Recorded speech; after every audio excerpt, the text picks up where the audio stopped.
and welcome everyone to sunny Glenclova.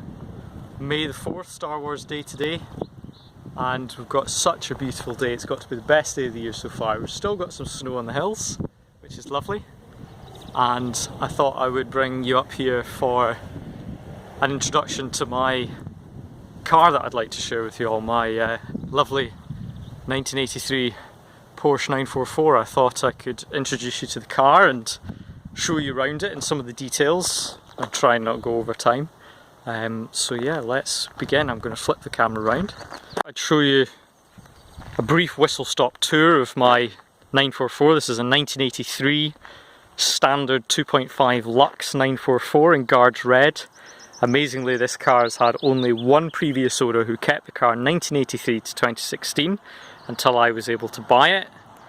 And it's really quite a nice unmolested example. It's got the nice flared wheel arches that all 944s have got, but being an early car, this one doesn't have the rounded S2 front bumper. I actually kind of prefer this one. You get the fog lights as an option, which is fitted to this car, and they actually still work as well, which is great because I imagine changing the bulbs would be a real pain in the ass. I love the pop-up headlights on these 944s. I think they're one of the nicest features of the car. On this car we've got cookie cutters fitted.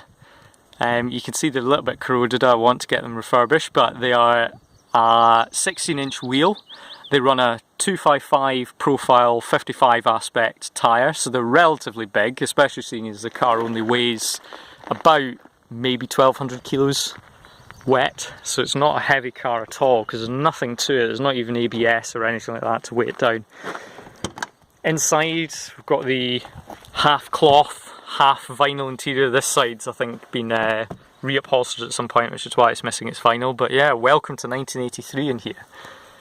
It's got the square dash like all these early 944s. I think it maybe takes some getting used to, but it's starting to look quite good now. And I've also got the Porsche wheel that I really like as well. I was glad this car had it on it when I got it. I've got the gauges in the middle as well. It's nice to have oil pressure and battery voltage on a sports car, you know, just to help you be satisfied that the oil's warmed up. You can check because the pressure will drop a little bit. And we've got a 5-speed transaxle manual as well, which for 1983 isn't bad. If we open up the bonnet, have a look inside. This is just a totally unmolested Porsche 2.5 inline 4. Unlike the 924, this is an all Porsche engine. It's fuel injected. It runs a version of electronic fuel injections. This has got to be one of the first cars in the world to take EFI in 1983. It's L-Jetronic stands for Luft, or air, which is German for air, Luft.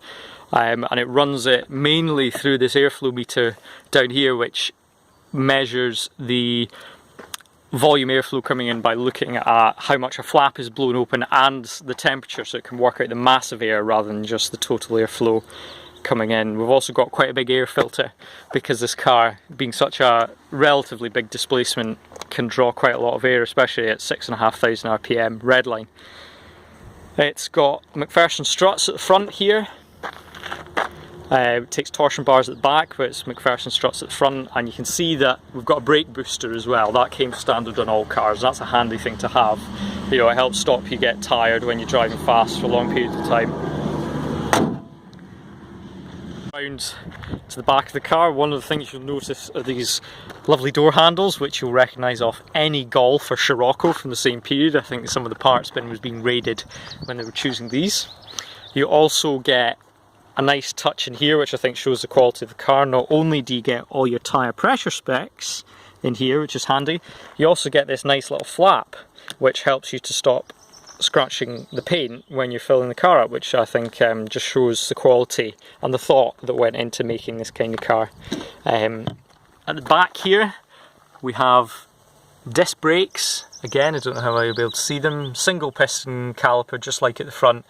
But yeah, all-round disc brakes on a car which really doesn't weigh very much. They're quite effective. They're not actually that small. You know, a lot of modern hatchbacks have discs that are way smaller than this, so it's an effective car when it comes to braking. Round the back, one of the additions that I've made to this car is a Dansk stainless steel sports exhaust, which I shall try and show you here. And it's really nice and loud. You really wouldn't want it any louder. I think it would be quite uncomfortable if it was any louder. You also get at the back here on this car the mount for a tow bar. When I bought this car, it still had its tow bar on it because the previous owner used it to tow his Turner sports car, which he used for hill climb racing. So this has got to be the only 944 ever to have a tow bar on it to tow a trailer. One of the nice things you got with all British cars, which were Lux spec, is the heated rear windscreen, which is a nice touch. You know, I would love it if mine actually worked. You also get, for sports car, quite a big boot. Now, unfortunately, on all early 944s, there's no release for the boot internally, so you have to use the key to open it from the outside, which is a bit of a faff. But once you're inside, it's actually quite a big boot. I reckon you could probably get 2 people away to the continent for 2 or 3 weeks with this kind of room. It's not bad at all, I don't think. You also get a luggage cover. I guess it keeps things out of direct sunlight, stops thieves being able to see them, but it's not very deep, so I don't think you'd really see very much.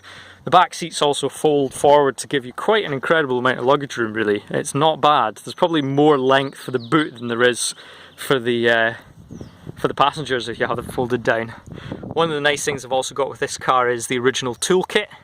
So you get a box spanner for taking your wheel nuts off. You get 2 sizes. I don't know what the second size is for. I know one of them fits the wheel nuts.